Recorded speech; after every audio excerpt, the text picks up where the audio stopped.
that's when the signal shines in. Got the mic set up and the camera spin. Grab a coffee, pull up your chair, join the drive. 'Cause the only place to be on a Monday night at 9 is right here, alive. We're drilling down deep on the legend of fur, the biggest mystery ever did stir. It's Sasquatch Watch Radio. Tune into the same with Gary Kendrick hosting with King. He's heard the howls, he's caught the form's trace, a true seeker leading the chase.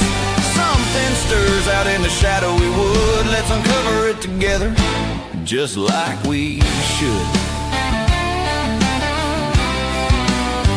The team is geared up, the map is laid clear.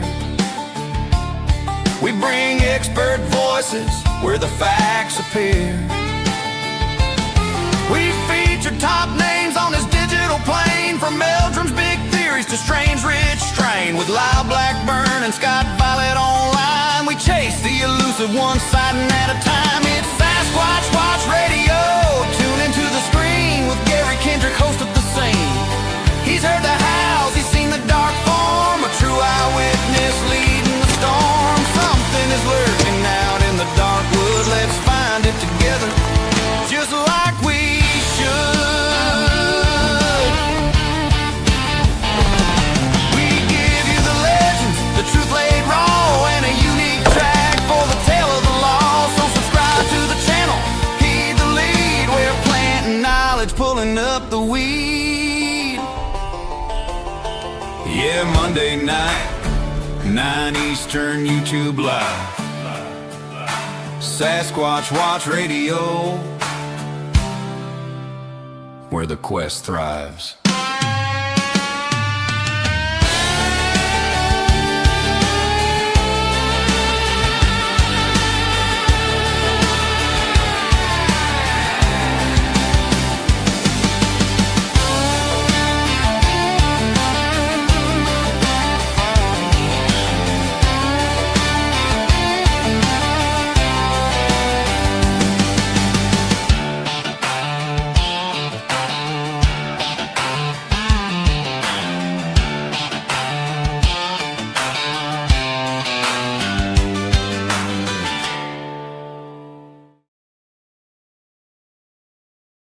Hey, everybody.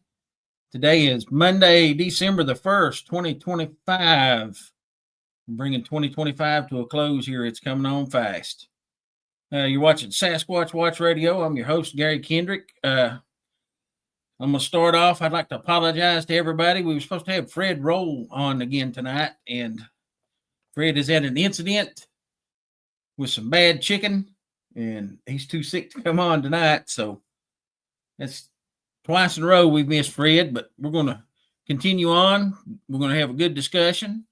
We'll talk some things out and see what we can work on. Another thing I'd like to say before we get into anything is I want to do some appreciation to my wife, who got me this lovely Bigfoot Advent calendar for Christmas this year.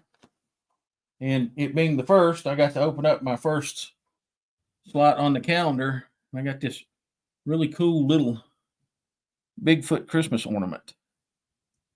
So these things are pretty neat. If you got a Sasquatch enthusiast out there, be a great gift for them. Like I said, we were supposed to have Fred Roehl on tonight, and I want to apologize to everybody. Like I said, Fred's not able to make it. One of the first things that I want to get into here tonight is some things that we was talking about the other day on the show, which was some local Bigfoot sightings here in Virginia. And as far as I can find, there hasn't been anything lately. 2024 seemed to have been like the peak for sightings in Virginia.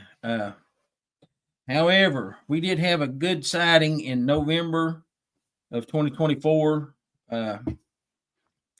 It was reported in Buchanan County, and it was reported by a woman who was on her way to work at the prison in Buchanan County, which is Key Mountain Correctional Center, which is also one of the facilities that I worked at.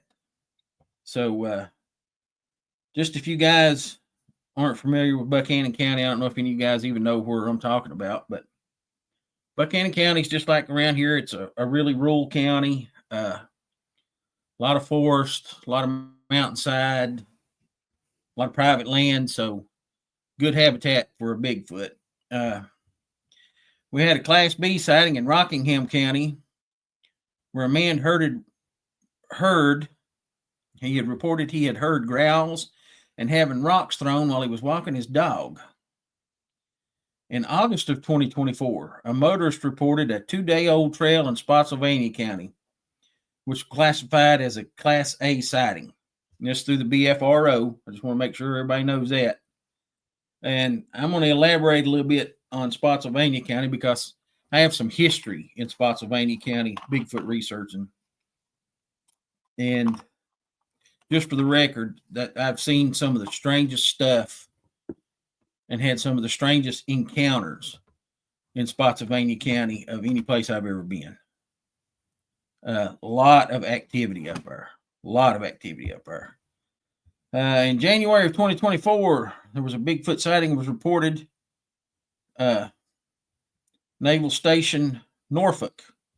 And it was a Class B sighting. I think it was a report of a howl or something like that. But there's several other sightings that date back. Another one was local to me. It was here in my county, in Dickinson County. It was in 2021. And a man and woman were catfishing on a small boat. And they had a Class B, which was wood knocks and I think some growling sounds.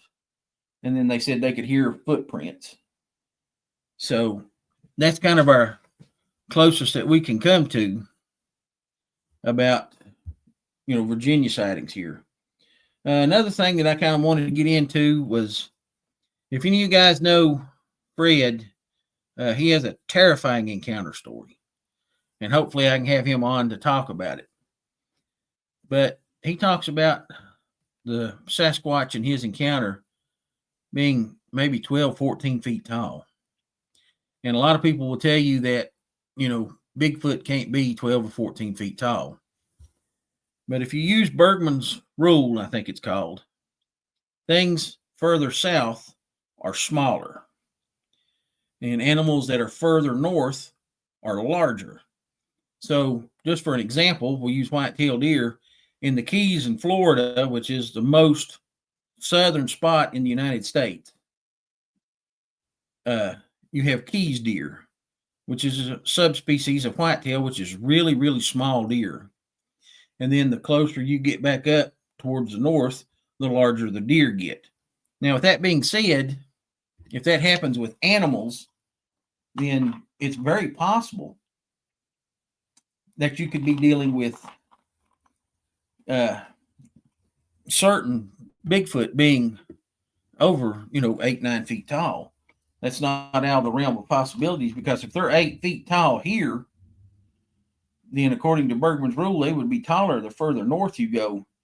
And when you get into like the Subarctic and Arctic in Alaska, it would be very possible to find something larger like that. If y'all give me just a second here. But yeah, it's very possible that you'll see something that might be larger than that. Now, with that being said, too, if you go into like human species, there has been, you got people like Shaquille O'Neal and other people like that are 7 foot tall. And that's an incredible size, 7 feet tall. But we've also had people that's over 8 feet tall. And, they have a medical condition that causes them to be that big, but still yet there's been human people that are over 8 feet. So with that being said, if Sasquatch is, part human, as some of us think, there's a possibility that there could be some out there that are larger than normal Sasquatch. And with that being said, you have to take into account too, the larger the animal, the more food sources you're going to need to keep it alive, and the more water sources you're going to need to keep it alive. So, it's kind of a mixed bag. There's science behind all of it. And, I've kind of fallen into, the more that I try to answer things, the more questions I come up with. And it's really hard to try to develop a scientifically sound theory on something when every time you think you have something explained and in a box, there's like 3 million questions outside of that box that you can't answer. So it's kind of hard to establish exactly what we might be dealing with in the northern regions. Now, Alaska is a center for a lot of strange things. Lots of strange things. They have an entity there that they call the Otter Man, which is a large 8-foot tall bipedal. They say it looks like an otter. I don't think I've ever heard reports of it having a tail or anything, but they say it's covered in fur and it looks like an otter, and it spends a lot of time in the water. There's another one there that they call the Moose Man, which is a large bipedal hair-covered entity. And with that being said, there's always a possibility of a misidentification. So with that being said, it could be Sasquatch that they're seeing, that somebody has put the thought into it, hey, that looks like an otter. I mean, there's millions of names for Bigfoot all throughout the world. I attended a festival here in the next county over back in September, and it was the Wood Booger Festival, which just so happens to be the name that they've latched onto around here. So wood booger is one of them. In Texas, you get a lot of reports of no necks, and then you hear about the white things, which is what appears to be a white Sasquatch. Okay, let's see what Mick says here.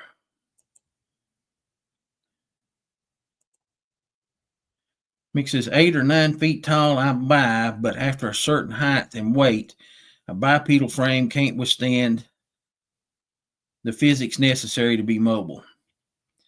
And I'm going to agree with you some on it, Mick. And Mick says, agreed, Gary. Same goes for Dogman. I really have a hard time, and I try to stick to the facts here on Sasquatch Watch Radio. And I try to stick to relevant things with Sasquatch. And I try not to stray off of Sasquatch too much. But the Dogman is one of those things, it's hard to take into consideration how something can be canine. It's reported with a tail, it's reported without a tail, it's reported on 2 legs, it's reported on 4 legs. There's really no consistency with the Dogman. Sasquatch, however, you can take reports from the United States, Russia, China, Indonesia. They're all basically the same, an upright, hair-covered primate.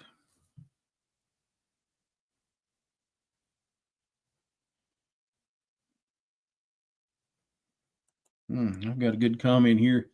It's hard for me to take you seriously. I stopped smoking weed in 92 for a job. Well, and he lives in the Pacific Northwest.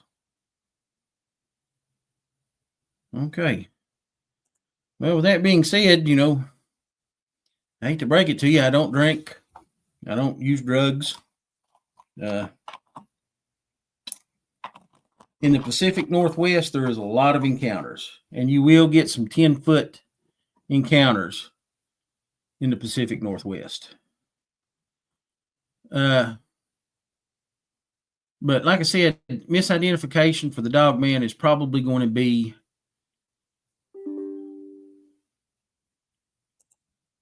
sorry about that. I don't know what happened there. Misidentification with the Dogman is probably going to be the main thing in my mind that it is. It's just a misidentified Bigfoot. It's somebody's caught a glimpse of it, didn't understand it, and that's the closest their mind can get to it. Another thing I'd like to talk about is pareidolia. Pareidolia is the human response that we can identify faces. So, like, it's easy to walk around and you see a face in a tree. Okay, it's not really a face in a tree, it's just a tree that has some odd features in it. But that's the first thing that hits you. And with that being said, you see that face. And that's just the way the human mind works. The human mind is wired to recognize things like that, faces. Mick's got a comment here. Consider the baboon, which has a similar to a canine, yet it's a simian. Yes.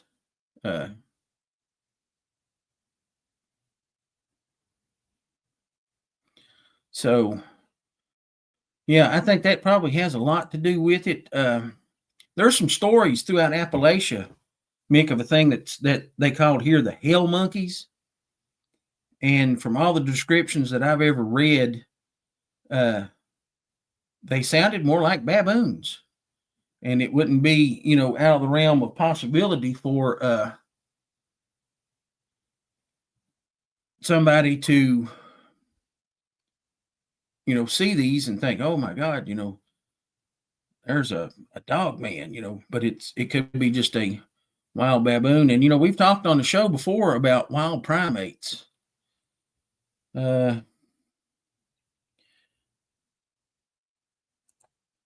Victor said, I did have an encounter, retired forest ranger. It was in Southwest Oregon. Victor, if you don't care, hop in there and we'll tell us a little bit about your account and we can talk about it. But like I said, pareidolia is where we recognize faces. And, it's not uncommon to see faces in rocks, to see faces in trees, to see, shapes. I'm a hunter. I'm pretty avid outdoorsman. You can see my pig back there on the wall. I've sat for hours at a time in a ground blind or in a stand or something and watched a bush that I just knew was a big deer or a turkey or something like that. And after sitting there for a long time watching it, it's not anything but a stump or just a bush or something like that. It happens. It happens to everybody. Photos. That being said, you may send a photo to somebody like me or another researcher or something like that. And it's hard for me to look at a photo and give you an exact, answer as to what, you've taken a photo of. I don't have the perspective as a person that took the photo. I wasn't there. I didn't see it. I don't know what the circumstances was. I don't know anything other than I have a photo in front of me. Now, with that being said, with the advent of AI and everybody's seen all the AI videos and everything else out there, we're getting into the realm now where photos and videos are probably not going to be good evidence anymore. They're too easy to fake, and a lot of them are really good fakes. That's the hard part. A lot of them are really, really good fakes. So with that being said, photos and videos, that's going to be something hard that we're all going to have to take time and look at and look for the flaws in them to try to see what's going on. When it comes to this type of evidence, photos and things like that, like I said, we don't have that perspective. Now, if you take a photo today and I can go out there tomorrow and we might find some type of disturbance, some type of structure, some type of impression or a track or something like that, then we might be able to do something. And, it's hard to get that. A lot of people are spaced out, and, this is actually a pretty big community, so it's hard to get into it. Victor says, I was doing coyote duty.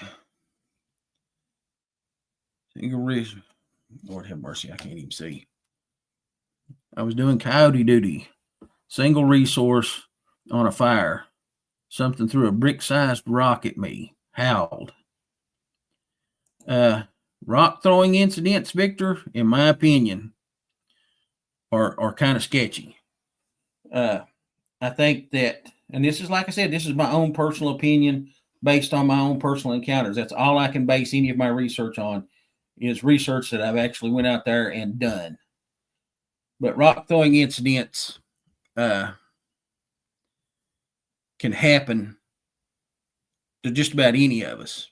When that incident happens, I think, my own opinion now, Victor, my own opinion, that is like the least form of aggression. I think after it throws rocks at you, the aggression is going to elevate from there.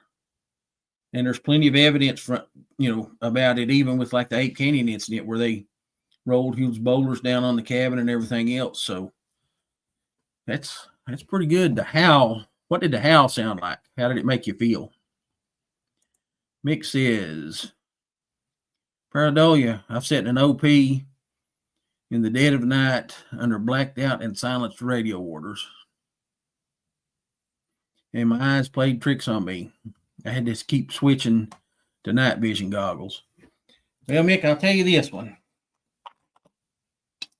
I'm an old United States Marine, and I was out in the desert during Operation Desert Shield and Desert Storm, and we were doing some rapid defense where we set up a half moon and do some defense for things like different security patrols or, a big convoy that was coming through and they needed some reinforcement or whatever. So we was doing that, and I had been up for probably 20 some hours straight.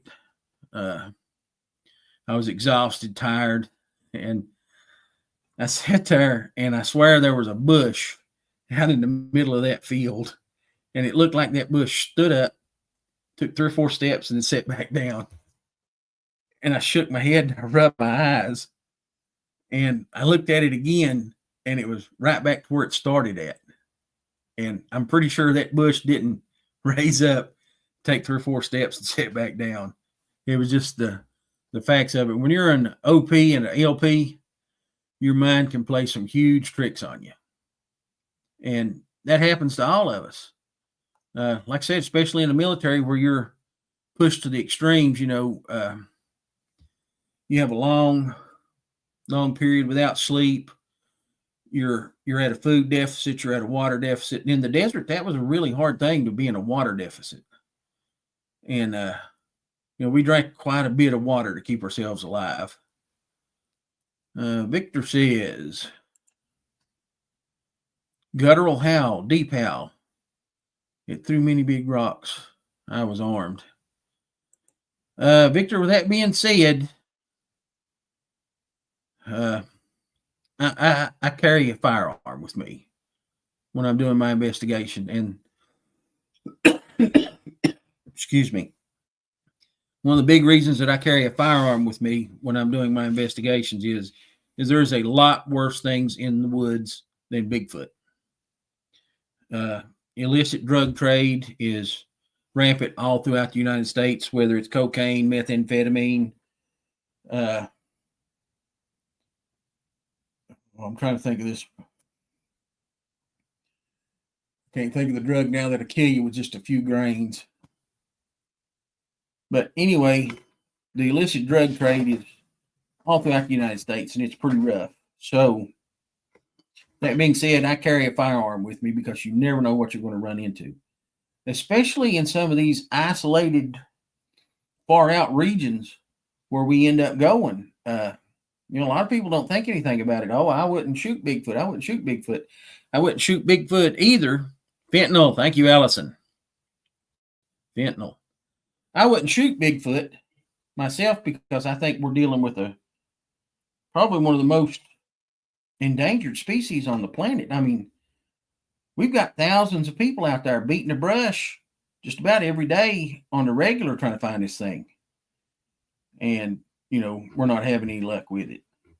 So, like I said, I carry a firearm. I carry a few other things. One of the biggest things that I've done that I've learned throughout my time studying this is carry a notebook with me, and if there's anything relevant, I write it down, because something may happen that, let's face it, we all get excited when we find something.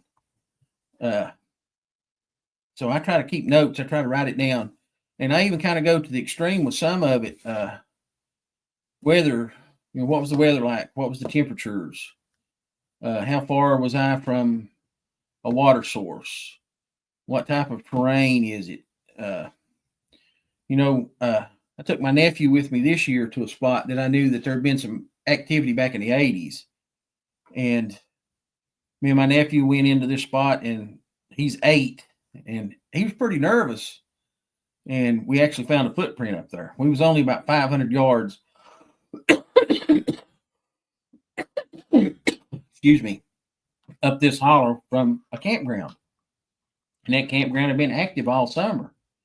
And this was in June, and we got up there and found his footprint. And it's probably about 13 and a half inches, but it was super wide, and you could see all of the toes in it.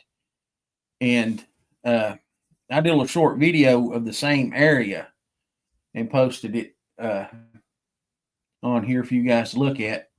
But it's a lot of reclaimed coal mining land. A lot of it was surface mining, strip jobs, what we call it around here. So, there's a lot of roads that crisscross back and forth through there. A lot of coal mining history around here.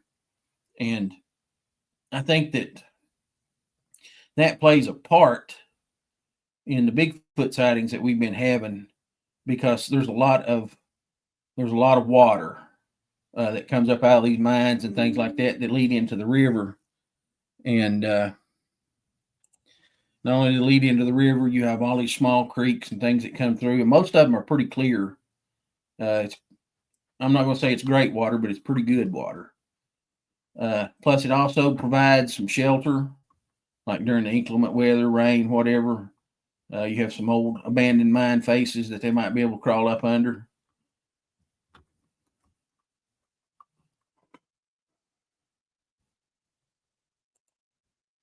Victor says he's a retired forest ranger, worked a 22 million acre. My eyes aren't good enough. I'm sorry, Victor. Acre area. My job, while not doing firework, was boring moments of terror. I can't argue that. When you're in the woods, it can be a terrifying place.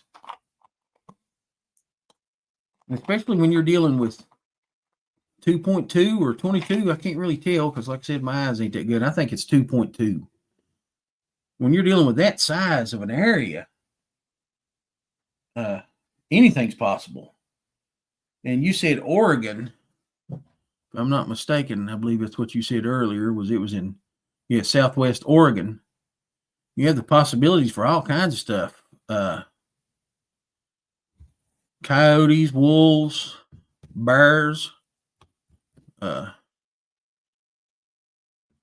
was drug manufacturing, Victor says. Yeah, and that's something too. You never know what you're going to run up on out there. You have to be prepared. That's one of my key mantras, is you have to be prepared. When I go hunting, I have a backpack that I carry with me. And that backpack has 2 different first aid kits in it. One of them's a trauma kit. One of them's just a basic hiker's first aid kit. I always have survival tools with me.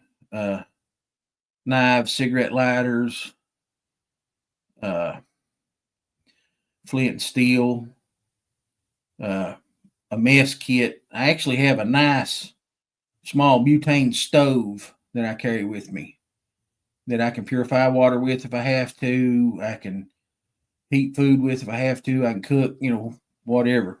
And I try to, carry things with me just to be successful. And, that's one of the things. If you don't have some things with you, you're always going to need them.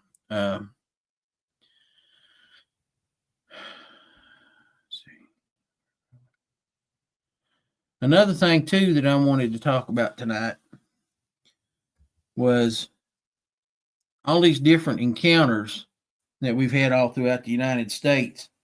One thing we hear a lot about is whistling, especially at night. And I think that this may be some type of communication for Sasquatch. Growing up in small town Appalachia here, we're right on the Kentucky border. We're within less than 100 miles from West Virginia. We're right at about 100 miles from Tennessee. So we're right in this little compact area here in Virginia where we have all this around us. We was always taught that you don't whistle at night. You don't whistle around a graveyard. And if you hear whistling in the woods, you don't go to it.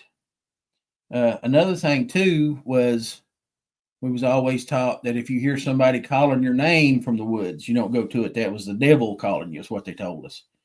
But there's been several instances where people have reported this whistling or have even reported that their name was being called from out in the woods. And it even sometimes sounded like a family member. So there's lots of history with Bigfoot being a mimic. And one thing that leads me to think that the whistling is Sasquatch at night is you don't have a lot of bird song at night. Got a lot of insects and things like that, but you don't have, there's a few birds that are out at night. Owls, you have some nighthawks like whippoorwills and things like that. But for the most part, you really don't have any bird song at night. And if you're just sitting around a camp and you hear this bird song, odds are pretty high that you're probably picking up some Sasquatch vocalizations. And with that being said, too, that's something that's important to document in your little notebook that you got with you. What time it was, what you heard, approximate distance, what you thought it was, things like that. And then I'm not going to say necessarily when you hear that whistling that you should jump up and run straight to it. Because unlike a lot of people in this field, I don't think that Sasquatch is this friendly forest hippie that people think. I think that it can be dangerous. I think it's like every other animal in the forest. It can be dangerous.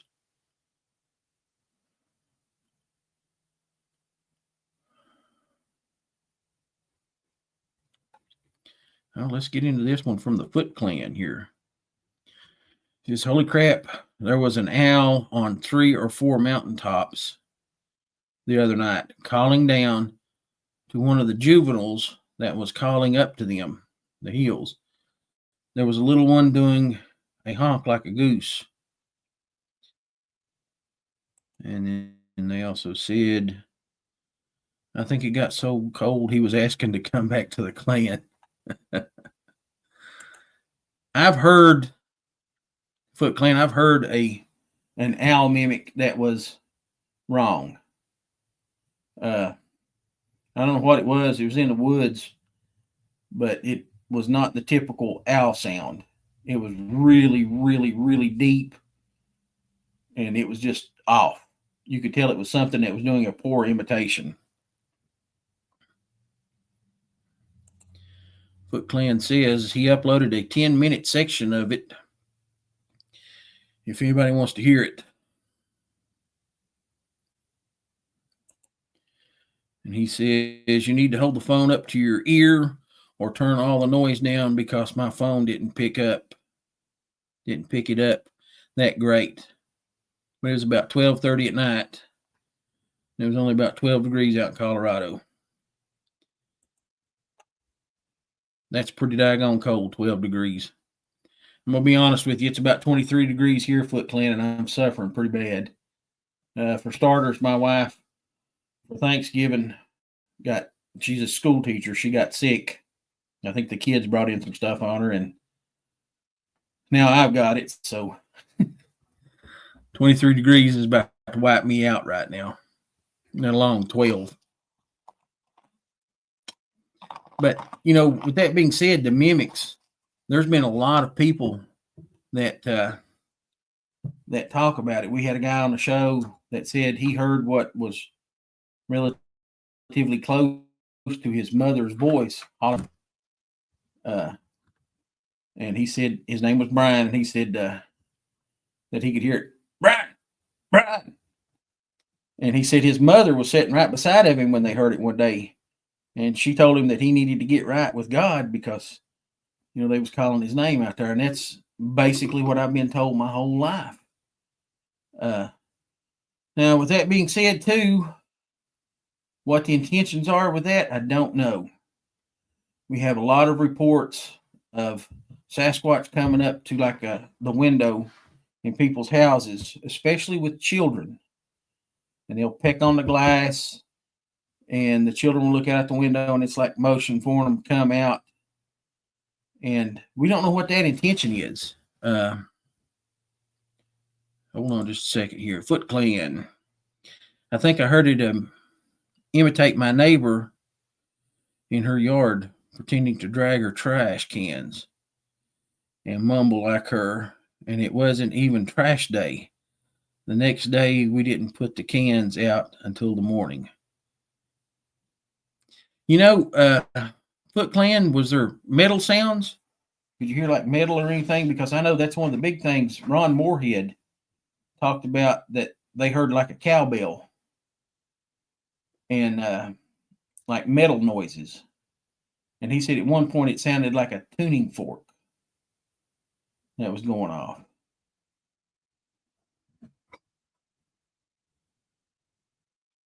And the Foot Clan says, I think it shook the plastic trash cans that are sitting out on the corner of her garage. Very possible. But like I said, with a lot of these urban encounters, they will tap on the window and they're waving to these children, hey, come out, come out, come out. That could be anything. We don't really understand what that is. And the Foot Clan says, I yelled out and said, stop scaring me. And the noise has stopped. I didn't think it was her. She wouldn't have said something. And she doesn't go out at night. We have mountain lions. Yeah, mountain lions are vicious. Victor says, but did have an encounter with a bear at night. And I'm going to say this, Victor, there's nothing worse than walking up close to any kind of bear. I don't care what kind of bear it is at night. I've had my own experiences of walking up close to a bear at night, and it's not pleasant. It's not pleasant. Bears are really populated again in this area. And that's a good thing. I like to see the animals coming back, animals that we haven't had around in a long time. That being said, too, that really adds to, in your research, you have to be prepared for these things. You may walk up on a bear. So that's where maybe the firearm or some bear spray. I don't have to kill anything unless I have to. And that's just my point. If I have to, I have to.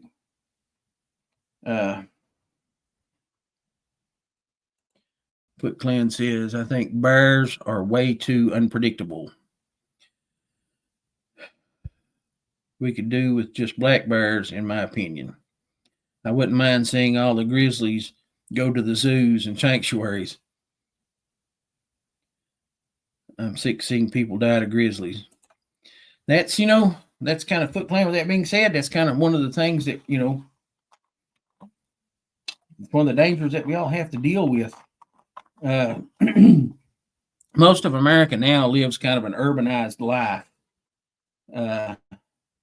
where they don't deal with outside animals. And it's kind of sad. That's the reason we have so many encounters with grizzlies or even black bears that end up in a human fatality, is that we're not accustomed to them.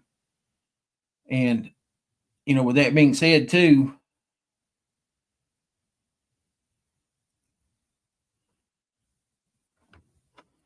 Foot Clan says he thinks if Bigfoot would pick up the slack in the ecosystem if we lose bears.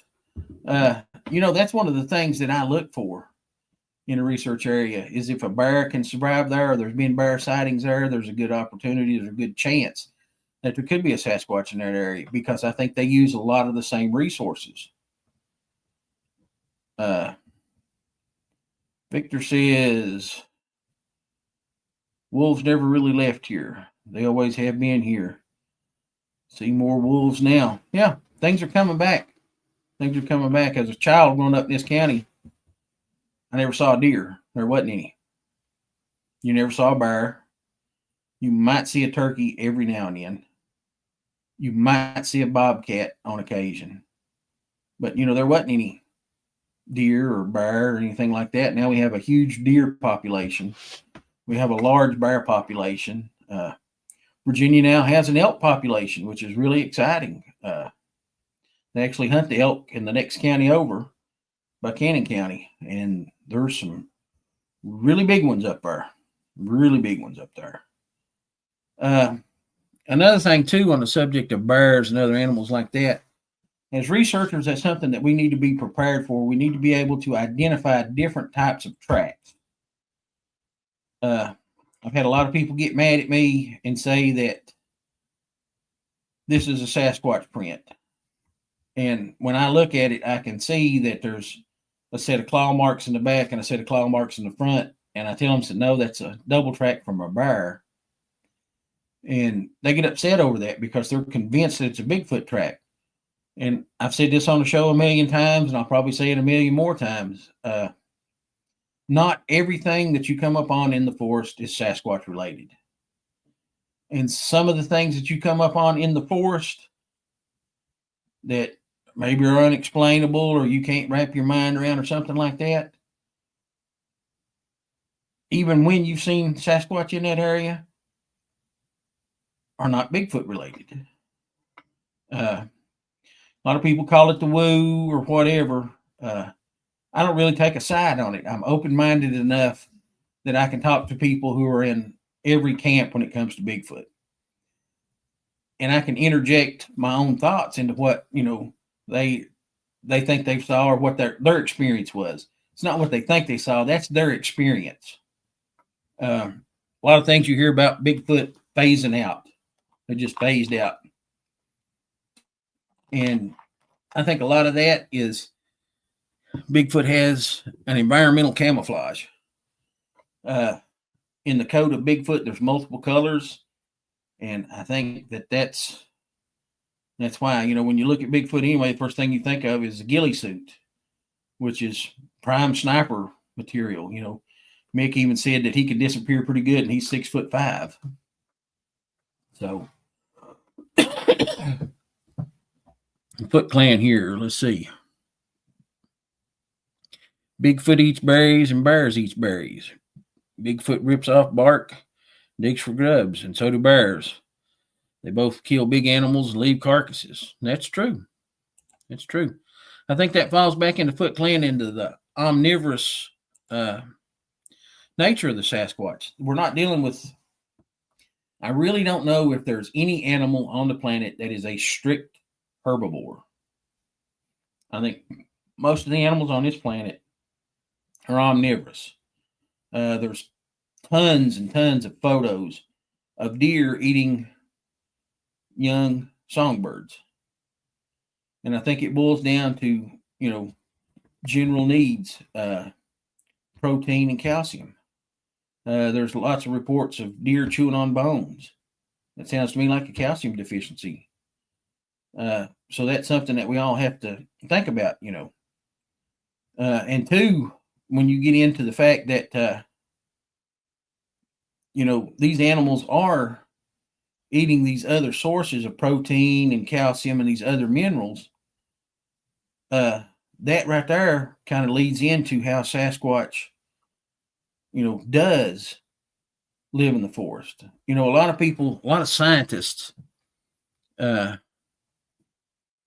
say that there's not enough food resources for a large upright animal to live in the forests here in the United States. And I think that's wrong because we had native peoples that lived in the United States for thousands of years on just the resources that were here. So, I don't think it's out of the realm of possibility that Sasquatch can come up with its own food enough to survive in the woods. Another thing, too, we hear a lot of these different encounters that people kind of take as facts. Okay, and just to be honest with everybody on everybody on the chat tonight or anything else, there are no hardcore facts when it comes to Sasquatch behavior. We just don't have them. We have thoughts, we have theories, we have observations, things like that, but we really don't know what we're dealing with. And, I'll be the first to say that, we don't have a whole lot of scientists that really stick their neck out and work in this field. Dr. Jeff Meldrum was a great guy. He just recently passed.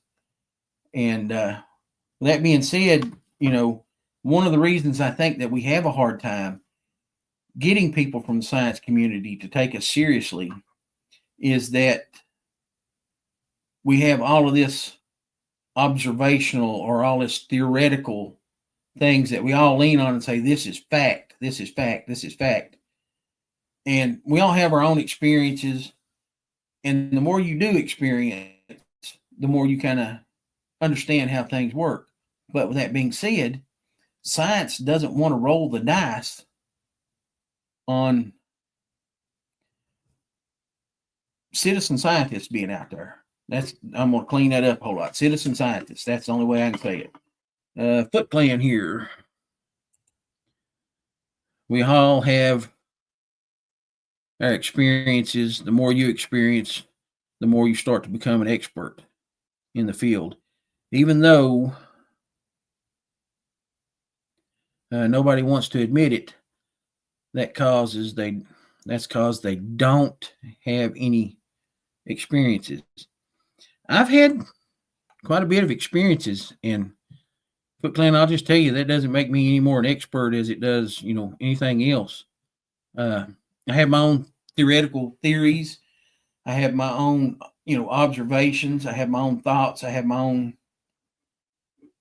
beliefs, I guess. And I hate to use the word belief because that kind of leads more into religion. I don't believe Sasquatch exists. I know Sasquatch exists based on my own observation, based on what walked across the road in front of me, based on things that I've seen that can't be faked or that have no place to be faked. Let's see here. I've gotten behind on the chat. I'm sorry.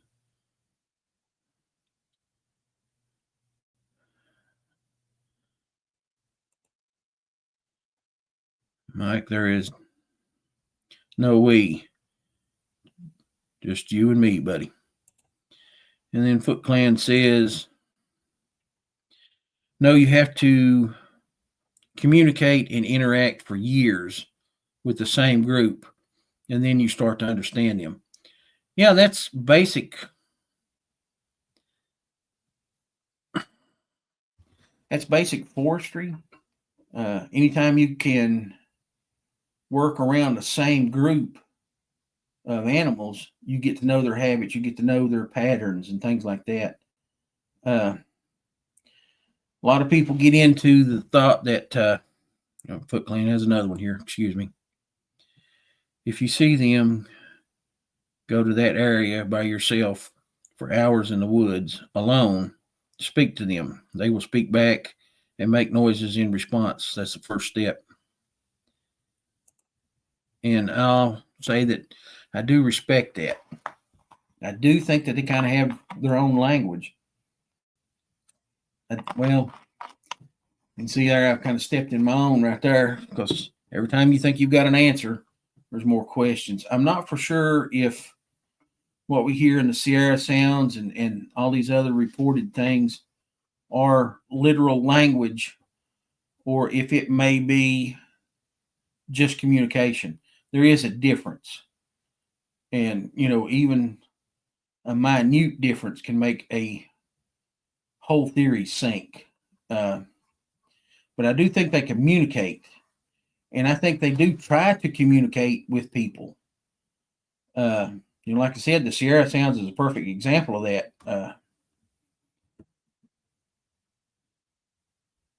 Foot Clan says, I heard the samurai chatter one time when I yelled into the woods and said hello in a questioning tone. And see, that's what I'm saying. That's, we really don't understand what that really is. Ron Moorhead is convinced that that's their language, and it very well could be. And like I said, I don't know if it's really a language or if it might be trying to mimic what it thinks people are saying. In the Sierra Sounds, there's one part in the Sierra Sounds where I think I hear what Bigfoot yells, "What the F?" And I think that it's trying to communicate what it heard these guys in this deer camp, elk camp, whatever it was up there. You have these men, it's the 1970s. I'm sure there's probably some alcohol involved and things like that, and probably some rough language to go with it. But, I think that might have been them trying to use human language, to try to mimic that human language for some type of interaction of their own. And with that being said, too, if Sasquatch is some type of primate, then primates thrive on interaction. They have to have some type of interaction. Almost all animals need some type of interaction. And maybe they're trying to interact with us because of that.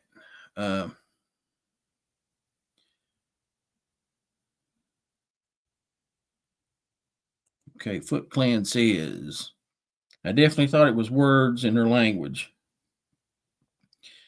It was 3 syllables in a deep, gruff voice. And I took it as to mean go away. Yeah, that's probably a good call.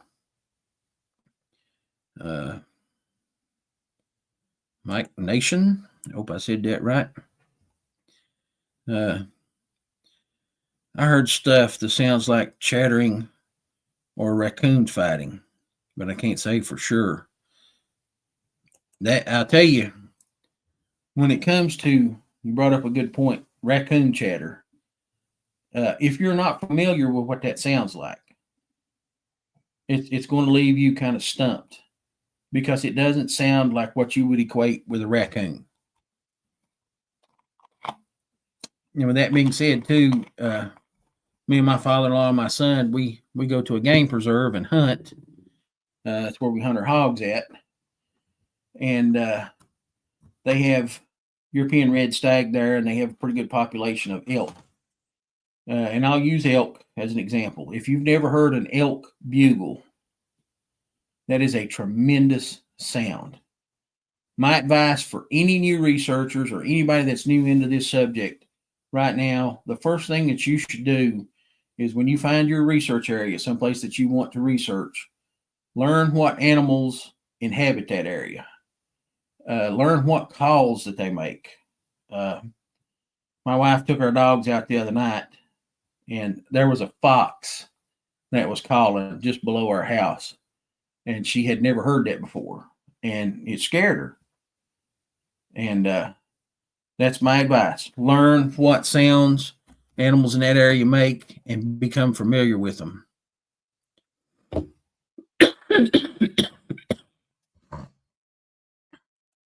Victor says, well, my time laying out a commercial timber seal called Spike, drove up there in a snowcat, made face to face with a single wolf. I was on snowshoes. Didn't scare much. Wolves are kind of a hold their own ground type of animal. And I think that's some of the behavior too that we see a lot in Sasquatch. And I think that's where the rock throwing comes in. That's their form of holding their ground. And it's not just rock throwing. There's other instances of objects being thrown. From my own personal experience, says he finished my layup, finished my layup, picked up 2 skiers, dropped them off, said hasta la vista, baby. It's a good call. But my own personal experience with a throwing incident, I know Victor said he had one. We was on a research expedition in Spotsylvania County. And like I said, I'm kind of a prepared guy. So when I go into the woods, I always have food with me. I always have water with me and things like that. And Me and these other guys were set up in this one spot, and it was just kind of like an observation point. We were just sitting there listening to see what we could hear, to see if we saw anything or anything like that. So it's kind of LPOP, listening point, observation point. And I kind of got a little hungry. It's probably getting up there 2, 3 o'clock in the morning. And I had an apple. So I ate this apple. And when I got done, I threw the apple core over into the bushes. That's just an apple core. It's not littering. Something's going to eat what's left of that apple. Well, we sat there for a few minutes and something got through at us. And I wanted to turn the light on and look, and the other guys was like, no, let's wait just a minute. Let's wait just a minute. And I actually waited, and I finally said, all right, let's see what it was. And I cut the light on, and the apple core that I had just thrown into the bushes over there was laying at my feet. Mm-hmm. Well, that was odd, but, that's one of the experiences that I had.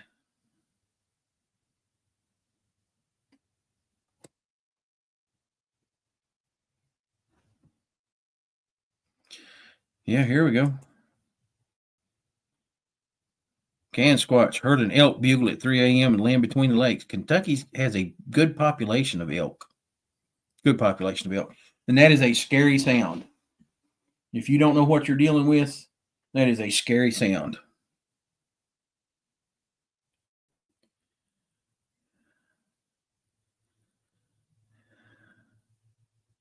And Mick the Meatloaf Man says, if they start throwing meatloaf at you, it's time to bug out. Nothing like the old radioactive meatloaf, Mick. That's like I said, I think the throwing of objects is like the lowest form of aggression. And I think the aggression level is only going to increase from that point. I think if you're in a position where you have something thrown at you, that right there would probably be the time to leave. Even if it is meatloaf, Mick, it's time to, I think, move out before the aggression level gets higher. And, we've all heard different stories of Bigfoot throughout the world being extremely accurate with these rocks. There's several stories from Vietnam of Vietnam veterans being hit by these rocks. There was one that I read that a guy got knocked off of his feet by one. So, that's some of the things that we need to look for. That might be the turning point. Sasquatch is saying, hey, you're too close to me. Hey, you're too close to my bedding area. Hey, you're too close to my family, or anything like that. And with that being said, too, you hear a lot of people say, oh, well, juveniles are the ones throwing the rocks. That could be, look, teenagers are rough. Okay, I raised 3 boys. I know what I'm talking about. So that could be that form of entertainment that these Sasquatch are looking for. Let's throw a rock at them, see what they do. And, I think that every young boy that's ever spent any time in the woods, that's one of the things that's run through your mind. Hey, let's throw a rock at it and see what it does. So I think that those two scenarios are probably encompass most of your rock throwing things.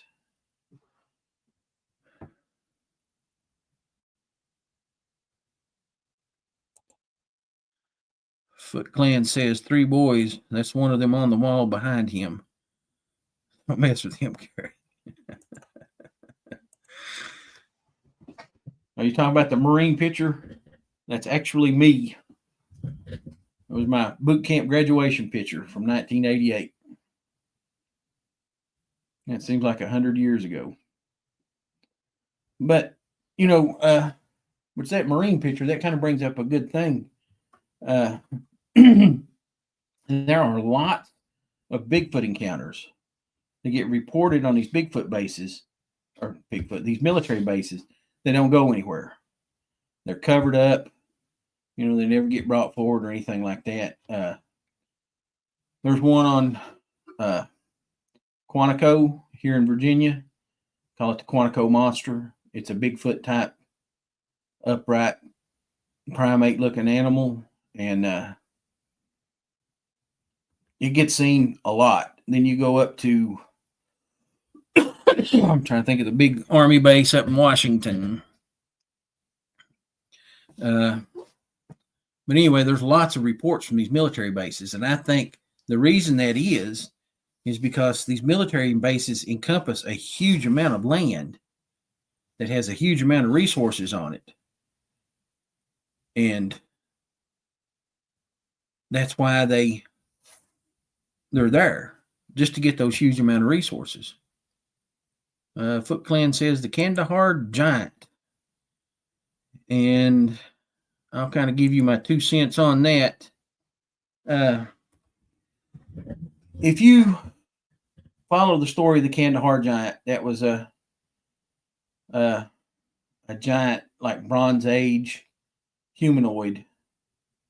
It had weapons, a spear, I think a sword, and a shield.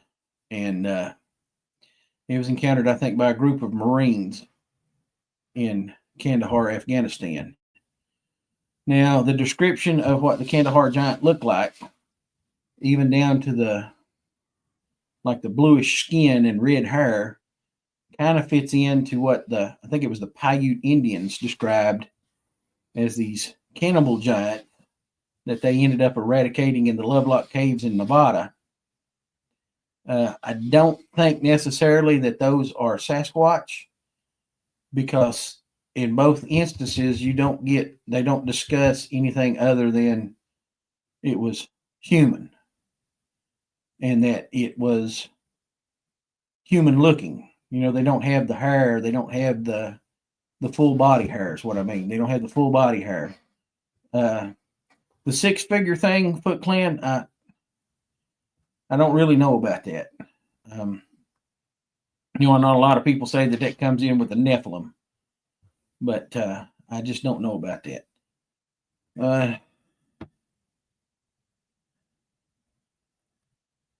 Yeah, that's a good point. Foot Clan says he just brought that up as being the fact that things are so easily covered up. And a lot of these things, you'll hear military members tell you, hey, when I tried to report it, they said, you didn't see anything. And if you discuss it, this could damage your career. And I think that plays a lot into this, especially in the military. At that point in time, that's all you've got. That's your career, that's your money, that's everything. And when you step on some toes in the higher echelon, it doesn't go well. But one of the things that I wanted to talk about with Fred tonight, and of course, like I said, Fred's not on tonight, as we can all see. But one of the things that I wanted to talk about was down here in the lower 48 states, you hear a lot of people talk about Sasquatch being this forest hippie. He's led people out of bad places and, carried people, that was injured and all this other stuff. But one of the things that I think is in Alaska, they talk about the cannibals up there. And when we go back into history, and I do a lot of Native American history and things like that because I am part Native American, is like in the Cherokee language, they had 2 different types of Bigfoot. Junaluska, I think, was one of them. He was part of the Nunuywe, which actually hunted and preyed on Bigfoot or on Indians, and it ate their liver and their brains. And when I first read that, I thought that was really oddly specific how it talked about eating liver and brains, but those are the 2 fattiest and nutrient-rich organs in the human body. So that would make sense that would be the first 2 organs that they went for, was the liver and the brains. Well, that being said, we do have accounts, even historical accounts, of Bigfoot taking and eating people. Okay, Victor says, I did work in the Olympic Peninsula a couple of times, cruising timber, never saw a Bigfoot there. We've had a couple people on, Victor, from the Olympic Project, and the nests that they find up there, I find really fascinating. And I don't know if it's coincidence or if it's, maybe TV magic or whatever, but they also found similar nests in Expedition Bigfoot. So that kind of leads me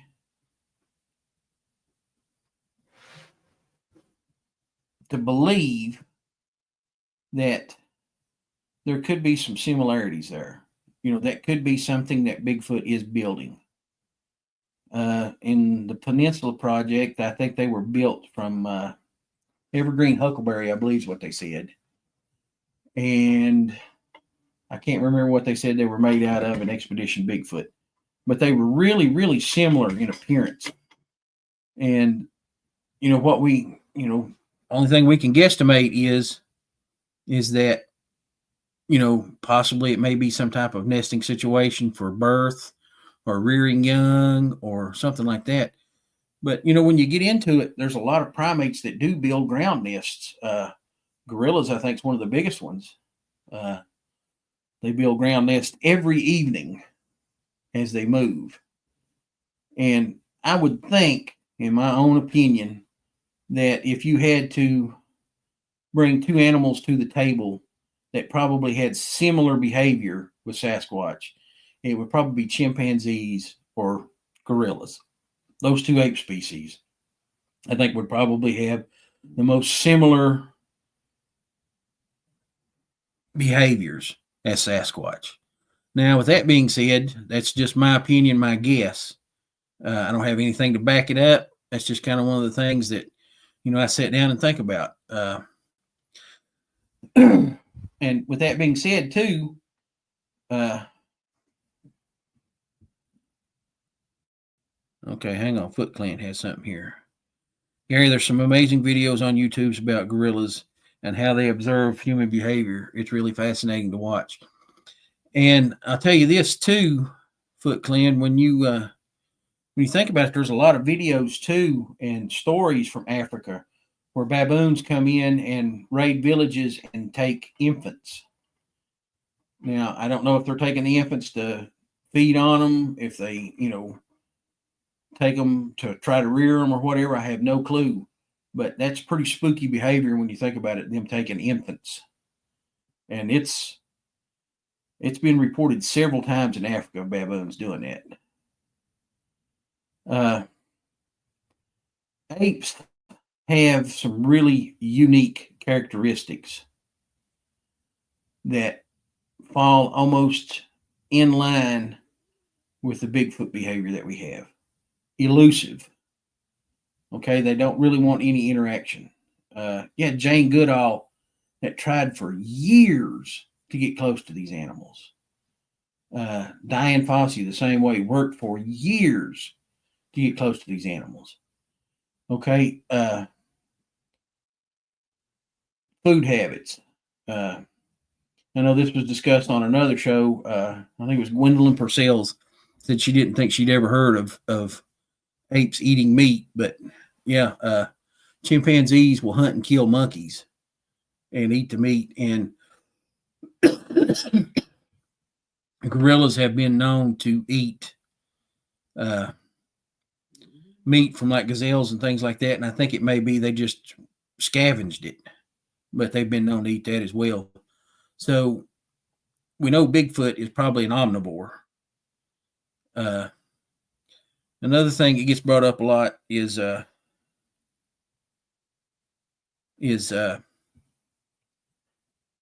in habitat. What type of habitat should we look for? Well, again, with the ape thing, the habitat that we should look for is forested, low human interaction, lots of natural feed, lots of natural water, cover and concealment, main things. I'll be honest with you. There's this meme, I see it all the time, says, I wonder how many times that I've been in the woods and didn't see Bigfoot, but he saw me. So, yeah, I'd say there's several instances like that. Victor said he did work the Central Cascades of Washington, met Grover Krantz in the mountains once. I'm sure that was a pretty interesting encounter.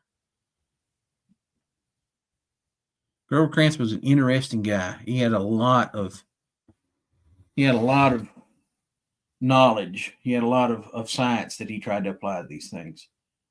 And like I said, with that being said, that's something that we all need to work on. We need to draw these conclusions instead of just having this big broad spectrum that we're looking at. We all need to work together so we can reduce that spectrum till we get it down to this one fine point of information that we can all work with. And once we get to that point where we all have this information, we have it dialed in, then we can work with something. But if we're all out here and we're all back and forth arguing with each other about whose information is correct and whose information is wrong, then we're never going to come to that laser point in the center where we can all work with.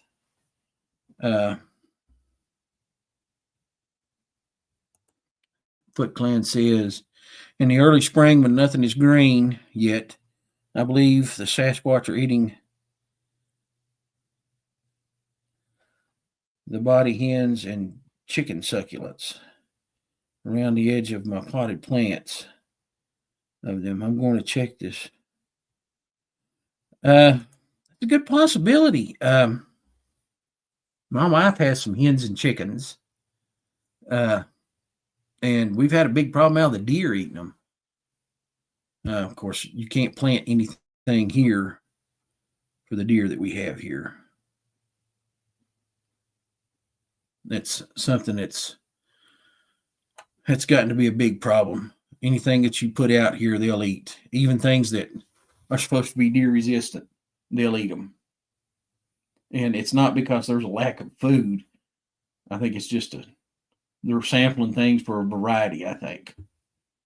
But, like I said, if we continue with the backbiting and the hollering and squawking back and forth about who's right and who's wrong, we're missing the point. Instead of fighting, let's communicate back and forth and get our theories and get our evidence and things like that together. Share evidence. Talk about what you think. Talk about what you've seen. Talk about what you've heard from witnesses. Take your witnesses seriously. I've heard a lot of people say that if a witness says anything about the woo, I won't talk to them. Okay, you may be missing out on a prime report for the simple reason that this person saw this. This was their experience. If you don't listen to their experience, you can't get any data from that experience. You have completely washed all of that data away because you don't want to hear about the woo. Okay, we have to be open-minded. That's one thing that gets pushed to the side in this field a lot is, I saw one. I know it's out there. Okay, but still yet, we're all dealing with something that science doesn't recognize. The Forestry Department doesn't recognize it. The Department of Game and Inland Fisheries doesn't recognize it. So we're all dealing with this and there's no outcome because we can't get our information together. Listen to your witnesses. Take good notes. Try to gather things together that may work. Work together with each other. Like I said, I'm open-minded. I've had people on this show that are in the woo category. I've had people in the show that are in the extraterrestrial interdimensional category. I've had people on the show just like me that are animal people. I've had people on the show that say they're human. We may all be right. We may all be wrong. That's the thing. We all need to come together and work together. The more information that we get, the more information that we put out there, the better things are.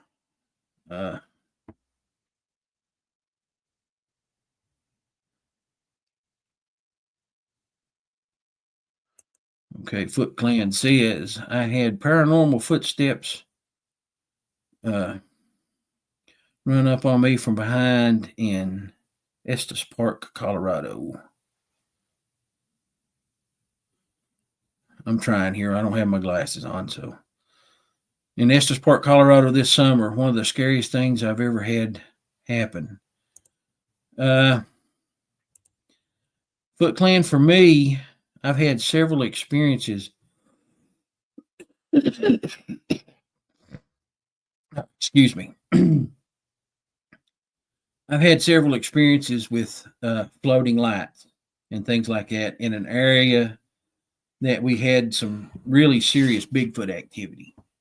Now, with that being said, I don't think that those lights necessarily had to deal with Sasquatch. Everything that you see in the woods, even if you see it around Sasquatch, does not necessarily mean that it is Sasquatch related. That's the thing. We all have to get to that point that not everything is Sasquatch related.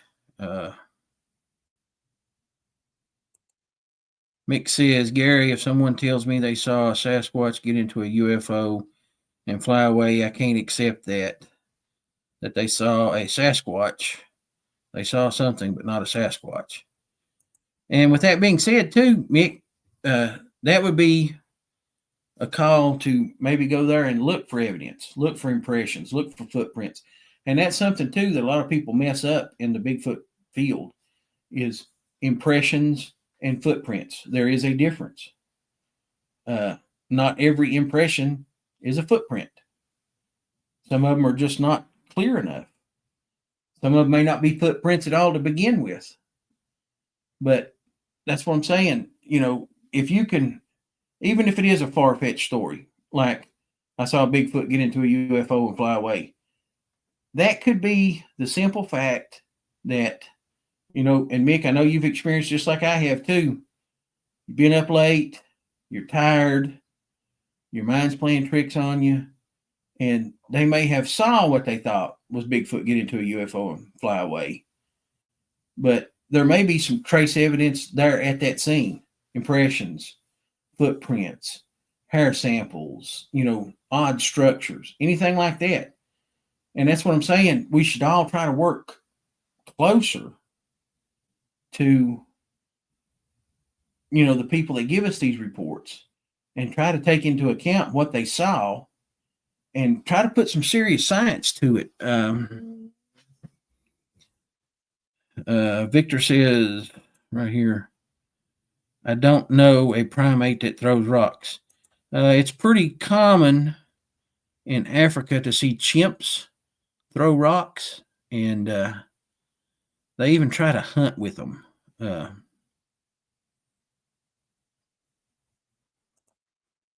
Foot Clan here says, I've seen a few different UFOs on ridges here west of Denver when a Sasquatch also go. Makes you wonder, seeing something strange, timing it with his will when one returns after a huge light on the mountain. And Foot Clan, I'm going to tell you this too. UFOs, UAVs, whatever they call them now, the main part about it is it's unidentified. You know, we don't know what it is. We don't know what it is. It could be some type of military activity there. You know, maybe they are monitoring these animals.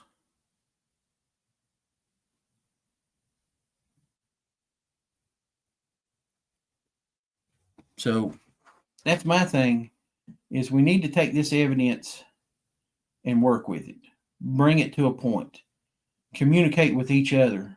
I've worked with groups from all over, mostly from the East Coast because that's primarily where I'm at. But that's the thing. You know, working with all these different groups, I've never stood there and said, hey, you know, your theories are trash. Okay, that just causes more trouble than what it's worth. If you listen to the theories of everybody that's working in this, we might accidentally come up on some things that we can use.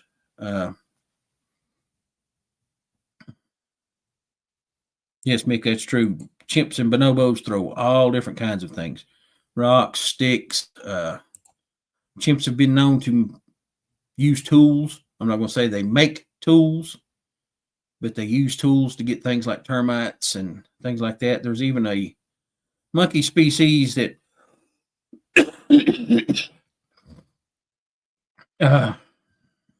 there's even a monkey species, and I think it may be in India, that has a anvil stone and a hammer stone that it leaves in the same place.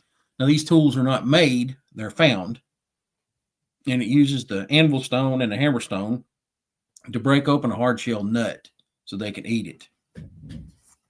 Chimpanzees use tools. They use sticks and things like that to dig out termites and stuff with. There's the encounter that they had with the orangutan, and I'm not sure where it was at. I know it was somewhere in Indonesia or in the archipelago there, that this orangutan it made like a spear, and it was trying to fish with it just like it saw the people fish with. And that's one of the things that I'm saying. They do observe our human activity and things like that. And Victor says, well, no monkeys here. And, we've had people on the show that's talked about feral primates. I'm trying to think who it was, and I can't right now. Chester Moore, talking about feral primates, especially in Texas. They've had several feral primate encounters in Texas. I recently read an account about some type of monkey that climbed up into a tree stand with a man.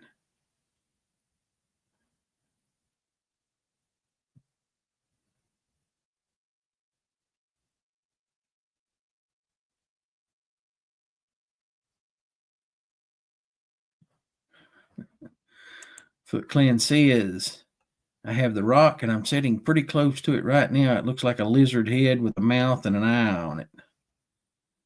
It is a protruding circle of stone, unlike the rest on the rock.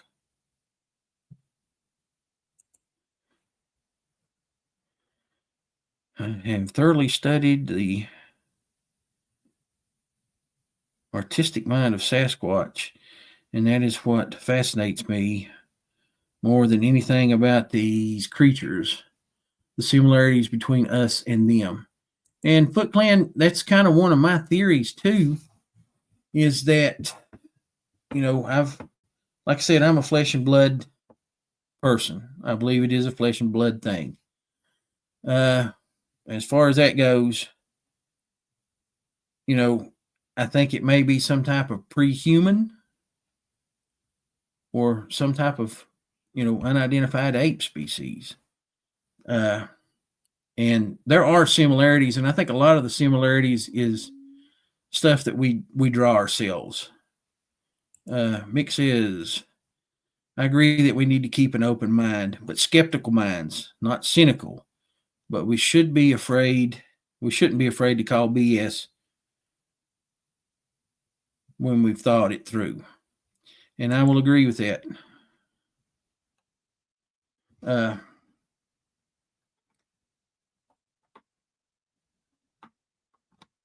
just saying, if a dog can get a joke, Sasquatch can get a joke.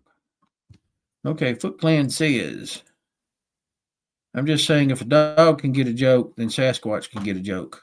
Does a dog understand art? No, but elephants do.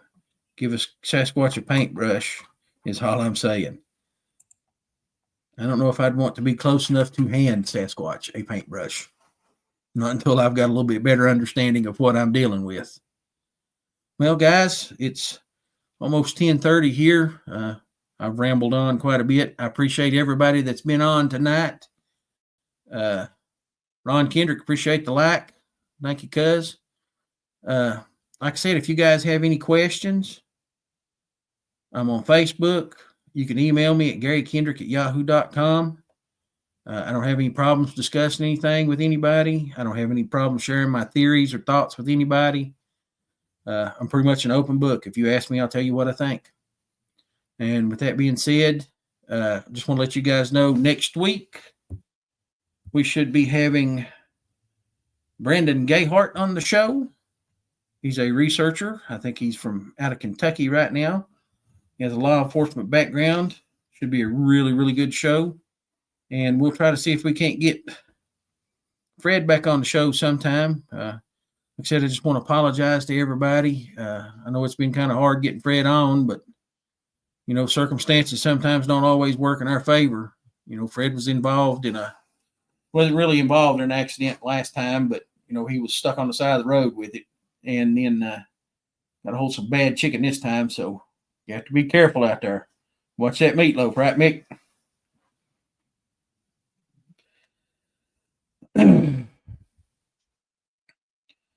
Okay, Mick brought up a good point right here. And I'm going to touch on that before we go. Mick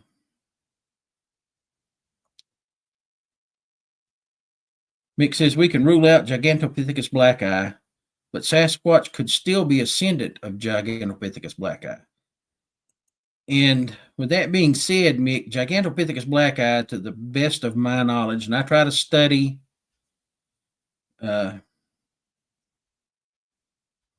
what goes on, but the best that I've found out from my study of pre-humans is that Gigantopithecus blacki was probably more closely related to orangutans than it was, gorillas or anything like that, or even humans. So, yeah, you can't rule out Gigantopithecus blacki, but it could be a divergent species. And with that being said, I'm going to end the show, guys. I appreciate each and every one of you all. Come back next week. Hopefully we'll have a good show, and we'll talk about things that are going on in the Bigfoot community and in the world at large. Appreciate each and every one of you guys. Just want to let you know that the show is for you. The show is not for my gain. It's not for any publicity. If nobody knows my name at the end of this, I'm satisfied with that. Excuse me. I feel like I'm going to blow a lung here. So with that being said, we'll end the show, guys. Appreciate each and every one of you all. Hope you all have a good week, and good night. Thanks for tuning in to Sasquatch Watch Radio. We truly appreciate each and every one of you. Stay connected. Don't miss our next exciting show, airing next Monday night at 9 p.m. Eastern. To stay updated, be sure to subscribe to our YouTube channel. We'd also love for you to join our Facebook page at facebook.com/Sasquatch Watch Radio and check out our website at squatchradio.com. Share your stories and feedback. Your feedback means the world to us, so please give us a thumbs up on our shows and let us know what you think. Have you had an encounter? If you've had a sighting or encounter, we want to hear from you. Reach out to us through our website, YouTube channel, or Facebook page. And if you're interested in being a guest on our podcast, please don't hesitate to contact us. Thanks again for listening, and we'll see you next Monday night.